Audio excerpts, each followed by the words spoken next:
Bonjour à tous, nous sommes le 18 juin et c'est l'heure du C'est lundi, que lisez-vous? Alors, qu'est-ce que j'ai lu la semaine dernière? J'ai terminé Hanté, le premier tome, qui s'appelle Les ombres de la ville, de Maureen Johnson, publié chez Michel Lafon. Alors, comme je vous le disais déjà mardi dernier, il me restait plus qu'une centaine de pages à lire et j'étais pas très emballée par ce premier tome et finalement je l'ai terminé et je suis pas plus emballée que ça. Ça se lit pas mal, c'est sûr, mais j'ai pas trouvé ça extraordinaire. Et j'ai même eu des moments où j'avais du mal à continuer ma lecture parce que je m'ennuyais un petit peu. Alors je vous fais un petit résumé de tout ça. C'est Rory, enfin Aurora, mais elle se fait appeler Rory, qui arrive dans un lycée anglais et les meurtres de Jack l'Éventreur sont reproduits à Londres. Et ce qui est étrange, c'est que la demoiselle est apparemment la seule à voir l'hypothétique tueur, celui qui reproduit les meurtres de Jack l'Éventreur. Alors tout tourne autour de ça, j'ai trouvé le rythme un petit peu lent, j'ai été un petit peu déçue par la révélation, parce que vous doutez bien qu'il y a un petit truc un petit peu spécial avec Rory, et j'ai pas trouvé ça extraordinaire, enfin disons que on s'y attend tellement que c'est pas du tout surprenant.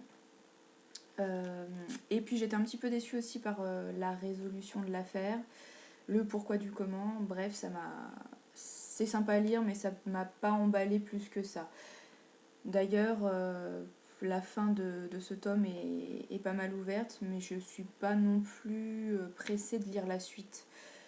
On verra si jamais je la trouve, si j'ai l'occasion de la lire quand elle sera publiée, quand elle sera traduite en français. Ensuite, j'ai commencé et fini le premier tome de Night School de C.J. Doherty.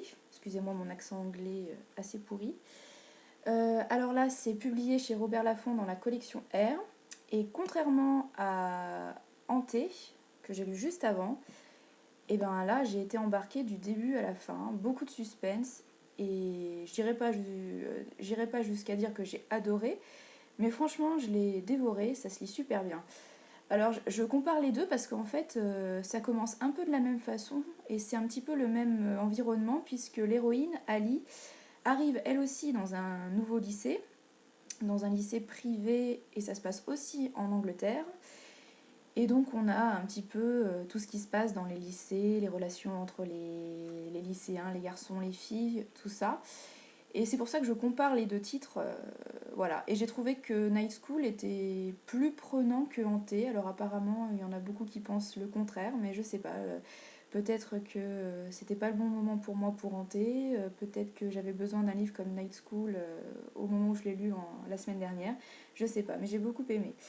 Alors, pour vous résumer un petit peu tout ça, c'est Ali, l'héroïne, Allison, mais qui se fait surnommer Ali, elle aussi, qui donc arrive dans un lycée privé dont elle n'a jamais entendu parler. Et elle évolue un petit peu dans ce lycée où il se passe des choses étranges. Euh, Elle apprend qu'il y a une espèce d'organisation secrète dans cette école. Cette organisation s'appelle la Night School. En fait, c'est pas un secret pour les élèves de cette école, mais par contre, ils n'ont pas le droit de poser de questions et seuls ceux qui font partie de cette organisation secrète savent de quoi il s'agit.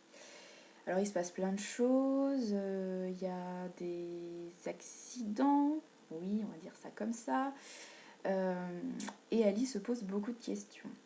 Alors, j'ai trouvé que, enfin, ce qui m'a le plus plu dans ce livre, c'est vraiment la tension qu'il y a. On a vraiment envie de tourner les pages pour savoir, mais qu'est-ce qu'il y a dans ce lycée, qu'est-ce qui se passe. Tout le monde est bizarre, on fait confiance à personne. Et ça, j'ai trouvé ça super sympa. Par contre, il y a un moment, je dirais, aux trois quarts, non, vers la moitié du livre, où justement, on a un peu marre de se poser des questions, les réponses n'arrivent pas assez vite à mon goût. Et c'est peut-être ce qui m'a le plus déçu, c'est que finalement, on arrive au bout de 400, je vais vous dire ça, 470 pages presque, et finalement, on n'a pas énormément de réponses. Je pense que la plus grosse partie des informations seront données sera donné dans la suite. Apparemment il y aura 5 tomes, donc je pense qu'on a le temps de poireauter un petit peu pour avoir toutes les réponses à nos questions. Mais j'ai bien aimé l'héroïne, Ali. Alors c'était très mal parti parce que dans les premiers chapitres, quand on la rencontre, je me suis dit oula, on va pas être copines du tout. Et finalement je trouve qu'elle évolue bien, c'est assez sympa. L'autre chose qui est un petit peu décevante, mais c'est la remarque que je fais à peu près à tous les livres jeunesse, c'est les relations entre les personnages et notamment les petites histoires d'amour. Alors je trouve ça pas d'un niais, mais disons que c'est pas très élaboré et on voit ça venir à des kilomètres. Alors là je vous fais un petit peu le topo. On a Sylvain, le très gentil garçon, très aimable, très poli, qui s'occupe beaucoup d'elle, attentionné. Et à côté de ça, on a Carter. Alors lui, c'est un petit peu celui qui est au fond de la classe, cynique, que personne n'aime, qui n'a pas d'amis, qui mange tout seul, qui est tout le temps fourré à la bibliothèque. Et on le voyait venir depuis le début. Finalement, Sylvain, il est peut-être pas si gentil que ça, et Carter, il est peut-être plus gentil que ce qu'il laisse paraître. Voilà. Donc je vous en dis pas plus, mais bon, c'est pas une grosse surprise. Voilà. Sympa, j'attends la suite, j'espère qu'on aura plus de réponses dans le deuxième tome, mais en tout cas j'ai très envie de le lire, ça se lit super bien, je l'ai dévoré en 2 jours, et je pense que si j'avais eu du temps le premier jour, je l'aurais fini en une après-midi, ça se lit super vite, comme d'habitude avec la collection R, c'est écrit très très gros, les pages sont très épaisses, vraiment super. Euh, Bon, je modère un petit peu mon propos en disant que oui, ça se lit très très vite, c'est très sympa, mais ne vous attendez pas non plus à quelque chose d'extraordinaire. Il faut le prendre pour ce que c'est, un très bon moment de divertissement. Hier, j'avais 3 heures de train, donc j'ai lu un petit peu, j'ai lu un tout petit truc. Alors, avec la fenêtre, Cosmétique de l'ennemi d'Amélie Nothomb, donc ça fait 120 pages. C'est écrit en au moins police 14, c'est énorme. Donc ça se lit très très vite, en 1 heure à peu près, vous avez bouclé le bouquin. Alors j'ai toujours un petit peu peur avec Amélie Nothomb. J'ai l'impression que soit ça passe, soit ça casse. Alors j'ai toujours une petite appréhension. Je me dis, est-ce que je vais aimer? Est-ce que je vais détester? J'ai l'impression qu'il n'y a pas vraiment de demi-mesure avec cet auteur. Et ben là, j'ai aimé. Enfin, le début me semblait un petit peu long. Je me disais, oula, où est-ce qu'elle nous amène? Et finalement, la chute m'a surprise, ça m'a plu. Par contre, c'est ce qu'on peut reprocher un petit peu à tous les livres d'Amélie Nothomb, c'est que j'ai l'impression que l'auteur se contente de faire du Nothomb, justement, et ne cherche pas beaucoup plus loin. Bon, si vous avez l'occasion, c'est un titre assez sympa. J'en ai lu quelques-uns déjà, je commence à en avoir lu pas mal de La Demoiselle. Et je sais pas si c'est le meilleur, mais en tout cas, vraiment original et bien mené. Et la chute, sympa. Voilà. Euh, Cosmétique de l'ennemi d'Amélie Nothomb au livre de poche. Vous pouvez trouver ça en vide-grenier, je pense pour quelques centimes. Alors, ce matin, j'ai tout juste commencé L'amour sans le faire de Serge Joncourt. Donc, ce sont des épreuves non corrigées que je dois lire pour la rentrée littéraire organisée par Lipfly avec le Furet du Nord. Je ne peux pas trop vous en parler parce que nos chroniques doivent rester secrètes et ne seront publiées qu'au courant du mois d'août. Donc j'ai à peine commencé, donc de toute façon je ne peux pas beaucoup vous en parler et c'est un petit peu classé top secret. Donc je vous en dis pas plus. L'amour sans le faire de Serge Joncourt, c'est la littérature contemporaine. Vous verrez au mois d'août ce que j'en ai pensé, peut-être que ça vous donnera envie de l'acheter début septembre pour la rentrée littéraire. Les jours à venir, j'ai prévu de lire encore un livre de la collection R, le dernier sorti, Caleb, de Mira El Joundir, qui apparemment est un pseudonyme d'une auteure assez connue, il me semble. Alors c'est un premier tome apparemment, puisqu'on a écrit en quatrième de couverture saison 1, donc j'imagine qu'il y aura une suite. Pour la première fois depuis le début de la collection R, on a un livre déconseillé aux moins de 15 ans. Donc on verra ce que ça va donner. Ça a l'air un petit peu différent de ce que la collection R a pu nous proposer jusque-là. Je Je vous en parle très vite, je pense que comme Night School et tous les précédents, ça va se lire très très vite. Ça fait un peu plus de 400 pages, 442, voilà. Donc je vous en parle très très vite. Caleb de Mira et Jundir. Et ensuite, j'ai prévu de lire dans les jours qui viennent le deuxième tome de Carnet intime d'un vampire timide. Alors, je ne sais pas si vous vous souvenez, mais j'ai lu le premier tome à la fin de l'année dernière. Il me semble que c'était au début du mois de décembre. Et j'avais beaucoup aimé. Je l'avais lu, il me semble, pour un rédathon. Et j'avais passé un super moment. Bon, c'est pas de la grande littérature, mais j'avais beaucoup aimé ce côté parodique du vampire et ça m'avait beaucoup plu, donc j'espère que ce deuxième tome sera à la hauteur du premier. Euh, pour vous rappeler un petit peu de quoi ça parle, c'est Nigel qui a 15 ans et qui est un vampire, donc il aura 15 ans pour l'éternité. Et en fait, il se retrouve avec tous les soucis liés à l'adolescence, sauf qu'il doit les supporter jusqu'à la fin, si un jour il y a une fin. Et donc vous avez, enfin tout passe, hein, l'acné, les relations amoureuses un petit peu compliquées quand on a 15 ans. Et donc dans le premier tome, il découvrait Chloé qui était une nouvelle élève dans son lycée, ou dans son collège, à 15 ans on n'est plus trop au collège, enfin je sais plus s'il était au lycée ou au collège. Et là apparemment un nouvel élève va arriver, Jason, et ça va être un petit peu la guerre entre Nigel et Jason, qui veulent tous les deux être avec Chloé. Donc on va voir. Comme dans le premier tome, il y a des petites illustrations. Donc c'est un journal intime, c'est illustré, ça se lit très très très très vite. Vous avez 234 pages dans celui-ci. Alors je vous en parle très très très vite, je pense que ça va se dévorer et vraiment j'espère que ça sera à la hauteur du premier parce qu'il m'avait beaucoup plu.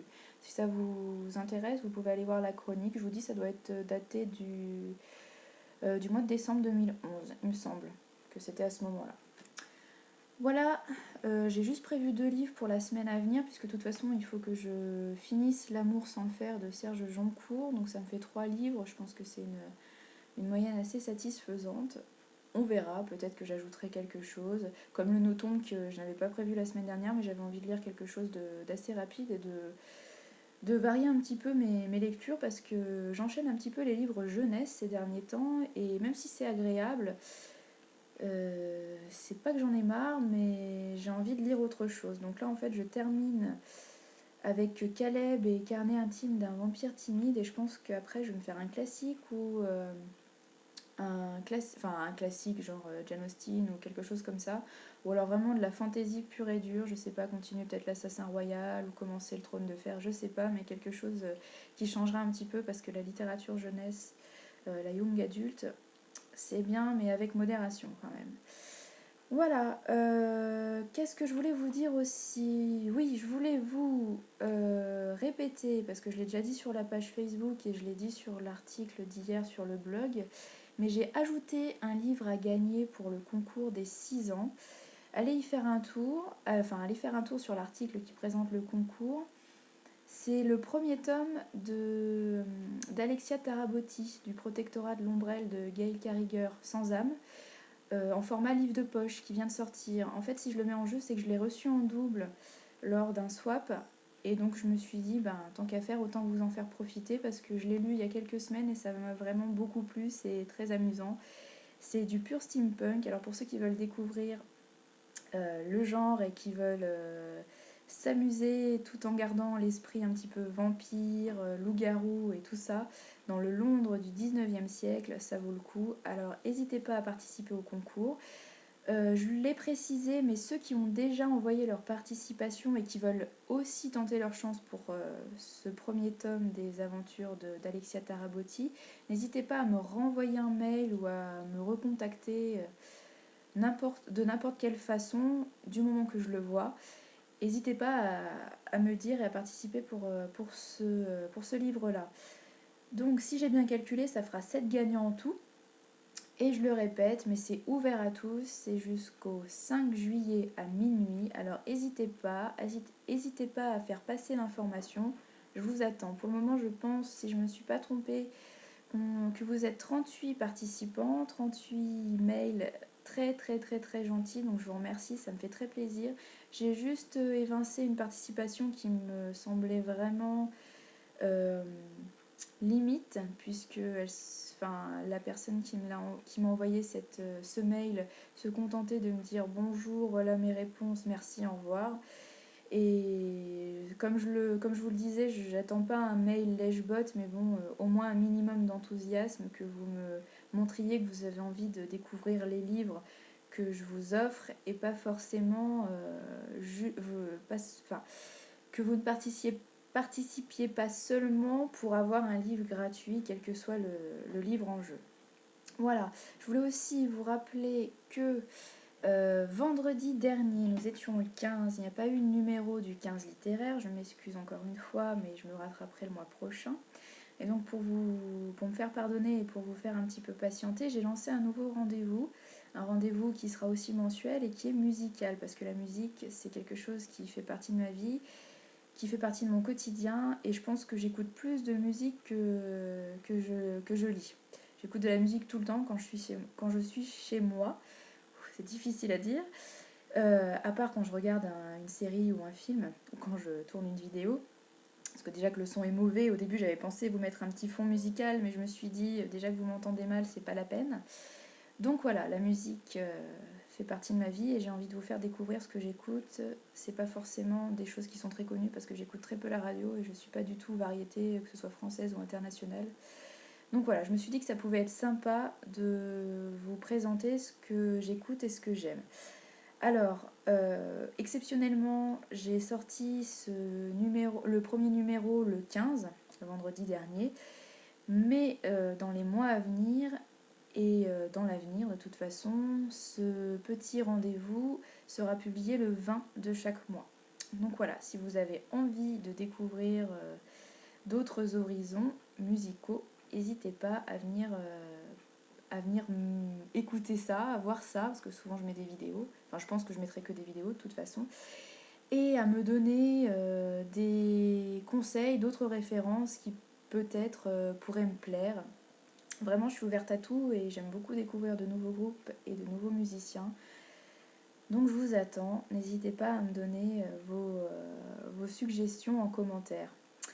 Voilà, pour cette fois c'est terminé, je vous souhaite une bonne fin de semaine. Et je vous dis à lundi prochain pour un 7e numéro, il me semble, du C'est lundi, que lisez-vous. Bonne semaine et bonne lecture.